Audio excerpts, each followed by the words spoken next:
Thanks for coming back to the latest episode of the Credit Clubhouse. We are your one-stop shop for all things credit.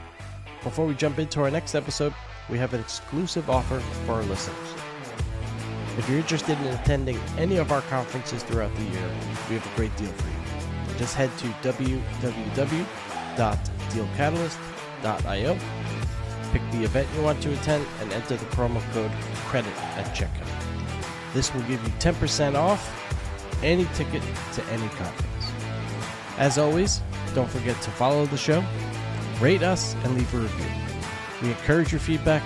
It will help us make these episodes a better listen for you. And now, on to our next episode. Welcome back to the latest episode of the Credit Clubhouse. As always, I'm your host, Todd Anderson, Head of Content and Programming at Deal Catalyst. Joining me today is Michael Nowakowski, Managing Director and Head of Structured Credit at Conning. Conning is an investment firm that manages over $190 billion in assets on behalf of insurers and other institutional investors globally. Mike, really appreciate your time. Pleasure to meet you virtually. Thank you for coming on the show. Thanks, Todd. Thanks for having me. So I think, a good place to start, considering that we're near the start of the year. We're not exactly at the very start of the year, but we're still in the first month of the year. Considering that we are starting a brand new year, where would you say we are in terms of the state of structured credit markets today after certainly 2025 had ups and downs and Liberation Day and lots of other things with rates? Where would you say we are in terms of the structured credit world? Yeah, I think that's a good place to start too. And I know we're beyond the Larry David Happy New Year threshold, but Happy New Year anyway. So at year end, we get a lot of outlooks for the next year. And I understand that year end is a good natural inflection point to take stock of things. But honestly, in our eyes, not a lot has changed since last May after we got through all of that tariff volatility. Since then, it's been a period of pretty tight range-bound spreads with really low rate volatility, which, quite frankly, has been a good environment for carry. And we don't really see a whole lot different today. There's obviously lots of headlines swirling around, but the market seems to be looking through most things so far. Broadly speaking, the structured credit market's in a good place. Supply is fairly elevated in CMBS, RMBS, ABS. But we've seen dealer inventory is really light. New issue subscription levels are really healthy. There's plenty of demand to meet that added supply. And I think part of the reason is because fundamentals seem to be on really solid footing as well. The U.S. consumer, in the aggregate is chugging along. Housing market's still tight. We don't see a ton of risk regarding excessive home price declines. You've got commercial real estate fundamentals on the upswing. Increased transaction volume, transparency, all things we've been looking for the last couple of years. The only potential ding on this market maybe is how tight spreads are starting at and how flat the credit curve is. But again, that's definitely an effect of the period of low volatility that we've been going through since really last May. And where would you say are have the biggest potential to kind of throw up a red flag in today's market? Yeah, I mean, despite this low vol environment, things seem pretty rosy. But I guess that is in and of itself one of the red flags. Spreads are tight, demand is really high.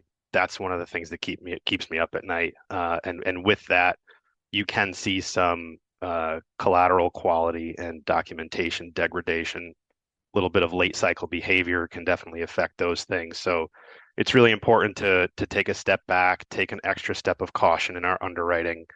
We don't mind passing on deals right now. I think, in fact, at the end of 25, I would say that we were passing on more deals than we were actually participating in. So that's one thing. I think the other thing, I mentioned the consumer in the aggregate, but really when you break that down a little bit further, it's pretty well documented that the top 10% of income earners in the US are really, the engine of consumption right now. That's a little bit more concentrated than we would like to see. Obviously, would prefer to see a broader breadth of spending across income cohorts, but for now, it's enough to keep the ship afloat. And I guess lastly, on the point I made earlier about collateral quality, thankfully it's been unchanged mostly for the most part. On the resi side, the borrower quality is stable. Consumer and auto ABS, most management teams have tightened their credit boxes over the course of 25 in response to some of that K-shaped economy that we spoke about. But we've seen a couple of issuers toss in some collateral that really was not in their normal guardrails of their business model. So we've we've shied away from that behavior. We want to stick to our knitting. We hope issuers will stick to their knitting. But ultimately, just that extra step of caution in late cycle behavior. What about the impact of the growth of private debt and private credit coming into the markets? I mean, I know clearly direct lending and other private markets have probably seen a bigger impact with this growth of private capital and what that might be doing to deal terms in some of those markets. But what about the structured credit market? Have you seen kind of deal terms change, either deteriorate, too much money chasing too few deals? How has the impact of maybe some of that capital, changed any of the space that you guys, kind of have played in? So the added demand is definitely felt. You go to any of our industry conferences and there's a whole bunch of private credit people walking around. It's pretty obvious that there's a lot of competition in that space. I would say that on the public side, in terms of deal docs, it hasn't really affected it meaningfully. We're seeing a little bit. So, I think maybe rather than from private credit flows specifically, I think there's just more flow into the structured space overall. I think more insurance companies and asset managers are allocating more capital to structured than they have in the past. So on that documentation piece, we're seeing a little bit in CLOs in terms of degradation. But again, it's on the margin. We're seeing some managers put in some additional language or maybe omit some language in some cases that gives them a little bit more flexibility. But on the chasing too many deals or too few deals rather, it's felt that way for 6 to 8 months now, to be honest. There's a lot of capital being invested in this. When I look at subscription levels of new deals, that's a pretty telltale sign for us. Most esoteric deals are getting done, 2 to 3 times oversubscribed on the senior classes, a little bit more than that on the subs, which obviously offer more spread and they're smaller in size. On the CMBS side, it's a similar story. If we see a clean SASB deal that comes out, it usually flies off the shelves. And one last piece that we can see the amount of credit or rather capital coming into our space is just the amount of inventory on dealer balance sheets. And that's been really light for a number of months. So, the market, at least on the public side, seems like it could absorb, maybe 1.5 to 2 times the amount of net supply that we're seeing. And some of that might be private credit or private capital finding its way back into the public market simply because there aren't enough deals. But for sure that technical is a very, very strong tailwind to our market, and that's reflected in spread levels. Before jumping into my next question, regarding issuers, tell the audience a little bit what is kind of your role cover at Conning, a little bit more about Conning more holistically.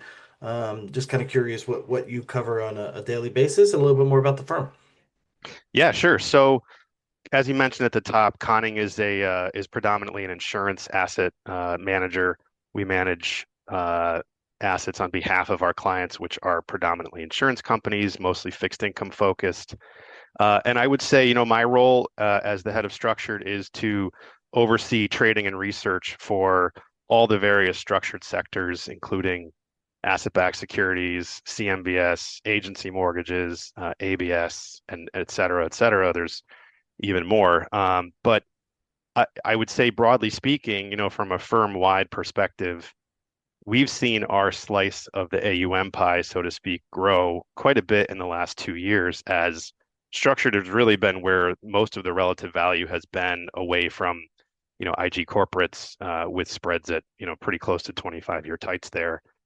And folks are just generally getting more interested in structured products. There's a lot of different duration targets you can hit within the space. There's plenty of relative value versus more on the run sectors. There's lots of liquidity. So, we're definitely seeing an increased interest in our side of the firm. Getting back into maybe some of the things you're starting to see in deals, have you started to see new issuers participating in deals, and maybe a little color as to types of issuers you're seeing in these transactions? Yeah, definitely. Seeing a lot of new issuers. I think companies are realizing the benefits of securitizing future cash flow streams for a couple reasons. I think number one, to distribute the risk off their balance sheets. Number two, to access the capital markets and generate some additional funding for future growth and lending, to help support their businesses.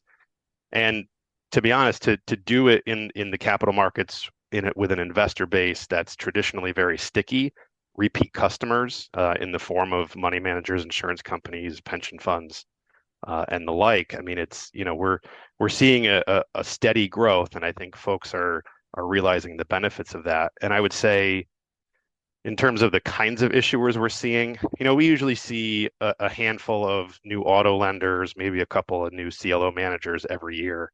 But we've clearly gotten a fair amount of new digital infrastructure entrants, particularly in the fiber and data center side.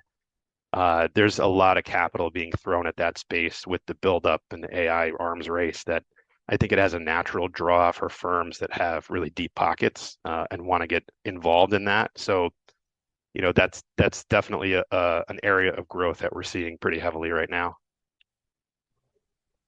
And that's certainly one sector we'll dig into a little bit more in a few minutes. But what about the blending of private and public capital? Has that adjusted thinking on whether it be sectors or segments in the markets? Maybe a little bit more on kind of the and if you're seeing a lot more blending of public and private capital.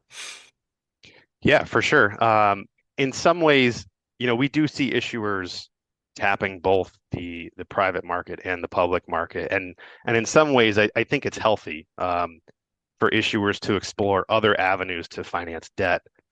And on the ABS side, we've seen investors tap both of those markets for financing, and sometimes it's within even the same deal. So, you'll see a deal come out that will have a public senior tranche and maybe a tranche below that that's a 4A2 private tranche. So not only is it blending together with how they finance debt, but sometimes often within the same deal. So, and I wouldn't say that we're seeing private capital necessarily crowd out the public issuance of structured debt. We're coming off record supply numbers for last year, so we're not seeing that yet. I think the one thing where it is pretty clear is in the residential space. There's been a lot of private capital taking down very large pools of whole loans in bilateral agreements. So, and that collateral would have otherwise made it into securitization. So we're seeing some of the effects there. But it's, again, it's clear that when you go to industry conferences, the amount of firms that are deploying private capital, and even talking with some of the issuers in the public space, they have private firms coming to them saying, "Hey, we want to buy a pool of whole loans to put on our balance sheet," and those yield bogeys have actually reduced over the last couple of years. So they're willing to take a little bit of a illiquidity concession versus public markets, which again tells me that competition's really high there. Would you say that's a good thing for the market? Yeah, I think in some ways it can be. There's again additional routes of funding for issuers. But on some level, it can get a little tricky when you are trying to deploy capital in the private space, especially if deal documentation is getting degraded and you're willing to accept, slightly less favorable terms. You've mentioned a couple of asset classes on here. One thing we've certainly heard, and I've heard talking to folks on here and for some of our conferences is the opportunities in some of the more esoteric asset classes, given some of the run asset classes, things are getting tight and people are looking for additional yield and opportunity. Are you seeing the same thing? Are esoteric opportunities becoming a lot more appealing in today's environment? Yeah, thankfully, we've been in the esoteric market for quite some time. That's kind of our bread and butter. And there's definitely a case to be made, for more esoteric opportunities. I mean, look, there is a case to be made for on the run ABS, in particular as a place to hide out if you're expecting spreads to widen out for some, sort of black swan event to come, heightened volatility. So there's a value to that too. But and again, what's funny to me is that even when you look at something that is normally viewed as one of the safest sectors in asset-backed securities and bank issued credit cards, there's some headlines swirling around there with the 10% cap. Now, to be fair, we haven't seen spreads widen out, but the point is that no sector is really truly safe, I would say. But more on the run stuff. We were big fans of agency mortgages last year for a lot of reasons, but after January's really aggressive move tighter, we're leaning into structured credit even more, particularly in esoteric ABS and parts of the CMBS market. So I think ultimately capital will make its way into other structured sectors versus more on the run stuff, especially after the performance we saw in the first 3 weeks of the year in the agency market. But again, it's the esoteric market offers a lot of additional yield pickup over more on the run sectors. You've got structural protections. There's a lot of things that are very attractive, especially to insurers. Is there a clean definition of what people consider esoteric these days? Yeah, it's always up for debate a little bit. I think pretty clearly you're talking about, prime auto credit cards, that's on the run. If you're Yeah. talking about music royalties and data centers, that's certainly esoteric. There is a blending in the middle. I'd probably cuff it around subprime auto. Once you start getting into a little bit more off the run from that, then you're Yeah. probably talking about esoteric. But yeah, it's a bit more of a blending than public and private capital for sure. So answering a question a few minutes ago, you obviously referenced one of the hottest topics there is in the market today, which is, AI, which certainly relates to data centers, fiber, and other pieces of the market. Where would you say we are with data centers and the expansion of AI? Are we, entering a bubble? There's been a lot of bubble talk around it. Are we in a bubble? Maybe go into a little bit deeper into the digital infra play right now and kind of what you've seen from your seat. There's been a lot of ink spilled and a lot of airtime filled with this topic. But it's a big trend. I totally get it. Yeah. For us, it's a bit of an old hat. We've been doing data centers for a while now. But I will say that we're entering a stage where we're starting to exercise a lot more caution. I'm going to try and very cheekily not answer your bubble question here. Um, Well, I guess so I would rephrase it maybe in saying, let's put the bubble piece aside for a minute. Is where are the biggest risks in the space? Is it technology that, with DeepSeek and other things, has it proven that maybe the reason data centers exist is potentially not as long term as you might think, or where might be the biggest risks in the market today?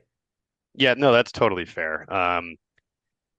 The biggest thing that I think about is that we don't know what the future of this space look like in terms of adoption rates, productivity increases. It's tough to say if we are in a bubble or not.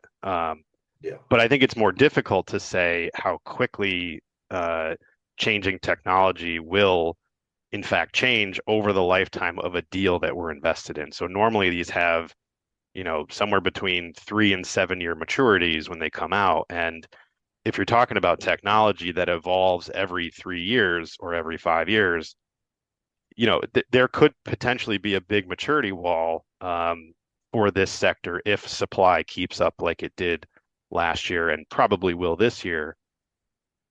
What I will say is that there will be winners and losers here. Yep. I worry about how much leverage this particular theme has right now in terms of the way that it's impacted financial markets, consumer wealth effect, the stock market, consumption, and really economic growth, writ large over the last 3 years. So, I mean, if you take a step back, whether you like it or not, it's creeped into every corner of our lives. Like I said, equities are higher, the wealth effect, your net worth is higher, consumption higher, the housing market's higher. There's a ton of knock-on effects from this. Yep. My concern is that if we see any sort of drawdown in equities, and again, the top 10% of consumers are driving consumption here in the US.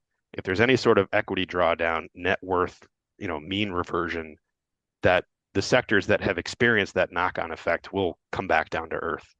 So it's a bit of a long-winded way of saying that a lot rides on this working out over the short to medium term. But ultimately, what that means for us is that we're definitely taking a cautious approach. There's a ton of data center paper out there in the market. There's going to be a lot more. So we're making sure that our pencils are sharp when we're adding incremental risk here.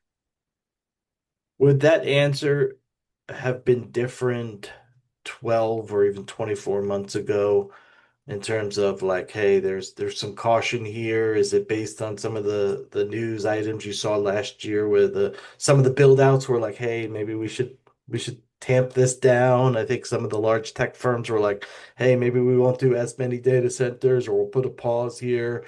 Like, is part of it some of that from the issuer side, or is part of this the, just overwhelming demand of the capital that's just entered the market as well? I think it's a combination of those two things. Like Got it. there's been a lot of capital flowing into this, both from the investor side as well as the build out side. You really need to have a firm that's backing you that has deep pockets to get involved in this space. That if you look at a data center as what it is, it's basically just an empty warehouse. Yeah. And so there's plenty of spots to that, to build that kind of stuff all over the country. The problem is the power and the guts of the data center itself. That's where, you need a lot of heavy capital and a lot of heavy lifting. So there has been a lot of capital chasing this. And I think early last year, we started thinking about some of these headlines, and we really took a team meeting and said, okay, we need to start making sure that these are companies with sustainable business models. This is going to be their actual business. They're not in this for just a quote unquote trade Yeah. that you can see sometimes with really cheap funding. Yeah, another question I had, and we have a couple minutes left before we get to the fun questions. As we look to wrap up in a few minutes, though, is when you have a trend like this, does it maybe open up opportunities in some of the other pieces of the market? Like there's so much money chasing data centers. Does then credit cards or mortgages or other parts of the market say, "Ooh, maybe some of that money has exited those. Maybe there's opportunities that we wouldn't have looked at in some of these other on the run or other asset classes." Does that effect happen? Yeah, and I think that's where we're paid as investment managers, is to find that relative value. Yep. And if you look at all the news and all the focus that's been on digital infrastructure, but if you take a step back on ABS, for example, the the increase in digital infrastructure definitely happened last year for sure. Uh, but the overall issuance of ABS was up big last year versus the last Yeah. couple of years. And just some numbers. So in 23, we had 230 billion. 24% of that was esoteric ABS. 24, you had 320 billion, and a third of that was esoteric ABS. And last year, with about 350 billion, and again, another third of that was esoteric ABS. So yes, digital infrastructure is higher, but if you Yeah. look at places like aircraft, that was up 95% last year. Consumer loans was up 60%. Music royalties are up 30%. So there's tons of other options within even just ABS alone. And then you layer on top of that residential mortgages, in the non-agency space, CMBS issuance has been up big over the last couple of years. So just to the point we were making at the top of the show, when agency mortgages got really tight over the last couple of weeks, it's our job to try and figure out where the next dollar of incremental capital goes to. And I would say, our team has the capability to look through at some of these other lesser known collateral type of instruments, and really do the homework and find where we can get the best value for our clients. Final question for the fun ones. You had referenced obviously the announcement from the administration on the potential for the 10% cap on credit cards. When something like that comes out, does your phone start ringing off the hook from your investors of, hey, what are we doing here? What does this mean? Do they take a more pragmatic approach? Like, just kind of curious how that dynamic works out, even though it's not something that's been fully, done in the market yet. But when something like as that takes up the oxygen of the news networks, does your phone start ringing off the hook for from your investor base? My phone has been ringing a bit more since January of last year, I can tell you that much. With I would that think being so. said, yeah, with that being said, look, I think our clients entrust us with their capital. Yeah. First and foremost, it's about, principal preservation, some capital appreciation in there as well. We are um, we are our subject matter experts within the firm, and we have a client base that's, has no problem hopping on the phone and getting a download, and we have no problem giving that download. I mean, ultimately, these are not all the time are they CIOs of insurance companies. Oftentimes, we'll be talking to a CIO or sorry, a CFO or a CEO who maybe isn't as in the weeds in the capital markets. So we do answer quite a few calls.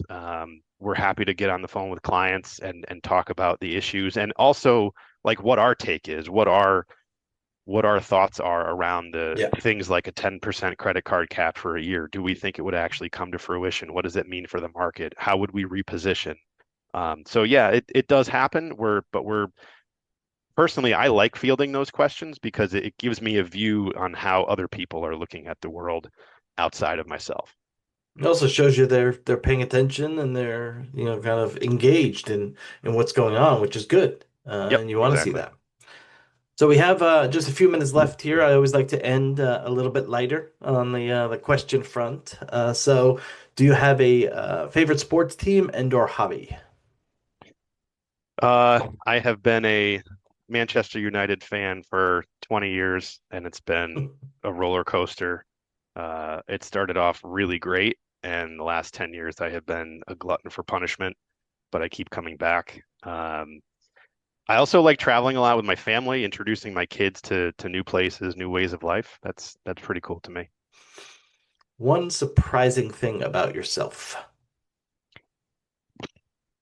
I have been a snowboard junkie since I was about 12, which looking back was sad to say is about 30 years ago. But recently I got my kids into it, hitting the mountain, and I love seeing them, learn a new skill and just spending time with them.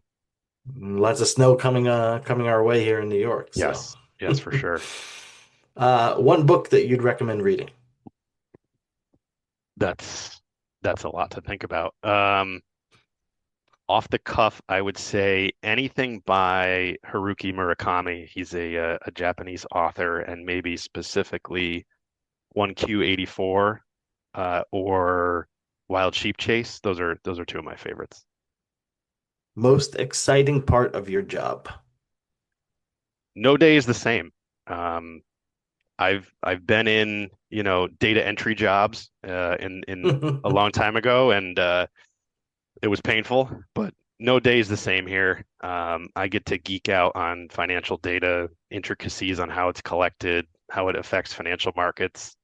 And the thing we just mentioned, I also like hearing different market views from colleagues and clients to Yeah. try and help formulate our own views and ultimately, test our confirmation bias and move away from that if we need to. And then final question, one prediction for this next year that we just entered. As it relates to markets, um, Well, I mean, it could be anything, but I okay. would probably say, given our conversation, something relatively close to structured credit. Well, one thing off of structured credit, I'm really Sure. hoping that the Patriots have a path to the Super Bowl here. Uh, Well, now I'm not sure if we have continued this episode, so uh-oh. because I'm a Bills fan, so Oh, uh-oh. Well, let's switch yeah. to financial markets. So, from a macro perspective, I don't know. I think growth and productivity will come in surprisingly high above consensus. But I also think inflation will too. Um, Yeah. that we always think about what the Fed will do versus what they should do. And, I think with a new appointment of a Fed chair, we could see a bit more of a dovish Fed. But from where I sit, I don't know that there's any reason to continue cutting rates. Um, and I think it's probably not headline grabbing here on your show, but I think we're in for another record year of structured supply. We're going to beat 2025's numbers. I think that's a good place to wrap up. Good luck with your Patriots, though you guys have certainly figured out ways to win lots of times, which we can't continue to fall short and do something in. But really appreciate your time, Mike. I appreciate you spending at least a few minutes with me here. Continued luck for you and the firm, and hopefully we'll get you back sometime in the future. Great. Thanks a lot, Todd. Yep, appreciate it. Thanks for coming back to the latest episode of the Credit Clubhouse. We are your one-stop shop for all things credit. We have an exclusive offer for our listeners. If you're interested in attending any of our conferences throughout the year, we have a great deal for you. Just head to www.dealcatalyst.io, pick the event you want to attend, and enter the promo code CREDIT at checkout. This will give you 10% off any ticket to any conference. As always, don't forget to follow the show, rate us, and leave a review.